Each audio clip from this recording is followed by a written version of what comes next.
ingkang dirahmatan. Lan pamirsa sedaya ing kesempatan dinten puniki kula Windy Delviasari saking kelas 11 F7 absen 35 badhe ngaturaken bab pranata budaya utawi tilar donya.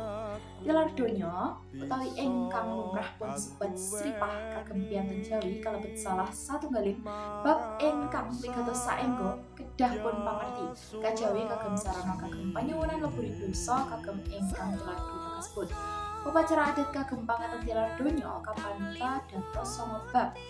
Inggih punika pangapunten geblak 3 dina, 7 dina, 40 dina, 100 dina, ndak pisan, ndak pindho, lajeng dipun kasih kalian nyewu lan oleh ajarane kol-kolan. Ingkang kula jabaripun pertama geblak utawi slametan sabaripun penguburan geblak utawi lumrahipun dipun sebut ngesor siti inggih menika upacara ingkang dipun wontenaken ing wekdal dinten sedon dipun salah tunggaling bilang.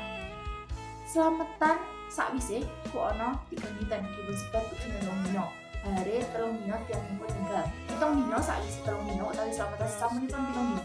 Dan kapejahan slamet 7 dinten kapejahan dipun sebat ugi 7 dina. Slamet 7 dina dipun maksud agen kagem panghormatan kalih roh. Sakwise 7 dina wonten 40 dina dinten kapejahan tradisi slametan 40 dina dipun maksudaken kados supaya perkembangan perjalanan roh menuju dhateng alam kubur. Kapejahan tradisi sakwise niki wonten 100 dina dipun maksudaken kagem kanyempurnaaken sedayanipun bab ingkang kagungan sifat salira wendak sepisan utawi slametan sapisane mawarsa kapejahan sakwise ana upacara wendak utawa piring sepisan.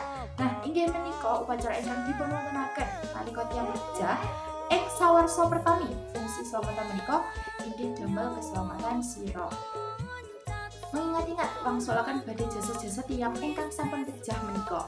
Sakwise ana pendak pindho utawi slametan sesamunipun kalih warsa kapejahan selamatan mendak pindho dimaksudaken kagem nyampurnaaken sedaya kulit, rah lan semacam menipun.